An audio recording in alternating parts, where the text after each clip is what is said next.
Welcome to Classic Game Room, broadcasting live from the year 1986. Hold on to your money, you don't have to buy that new Nintendo Entertainment System or Sega Master System just yet. The Atari 2600 still has a lot of life left in it. Here's a brand new awesome game called Solaris for the Atari 2600.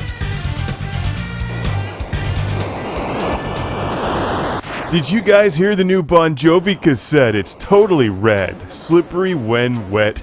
It's like the road signs. Anyway, I had to stop watching The Last Starfighter on VHS for a few hours to play this game, Solaris. A totally tubular new release for the nearly decade-old Atari 2600. Although I am playing this on my brand new Atari 2600 Junior.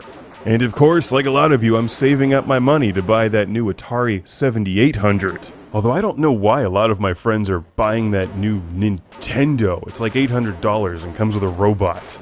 Dude, Atari all the way. I mean, look at this game. I'm blowing up aliens like Rambo blows up commies.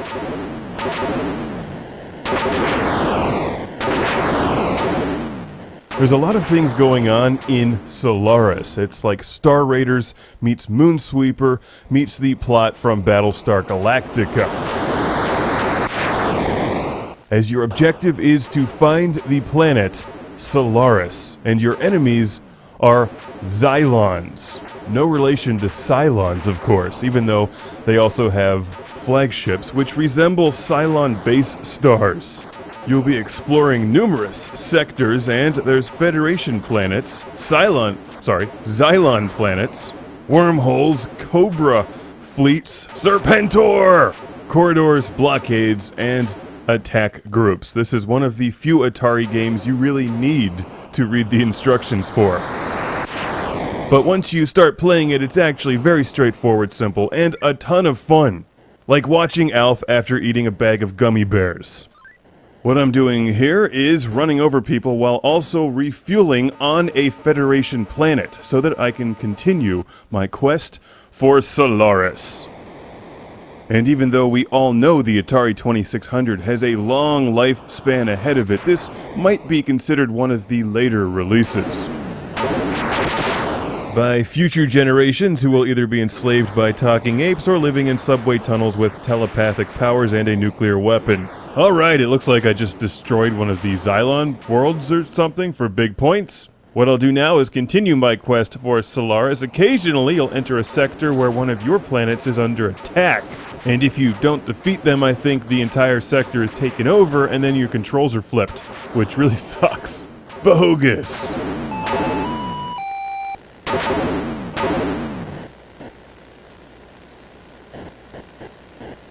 Did you see what I did there? I moved my cursor on top of the planet, which looks like it was being attacked by a TIE fighter.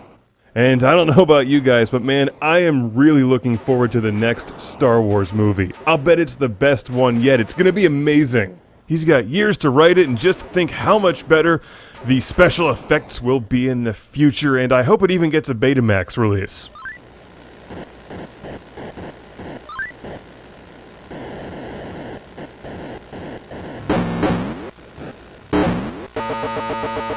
Alright, with the aliens removed, the gas station is open.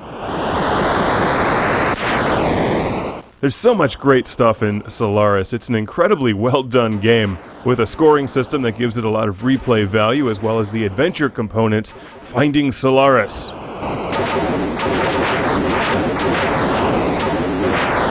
Did I just explode after missing a key? I don't even think I noticed that when I was playing it.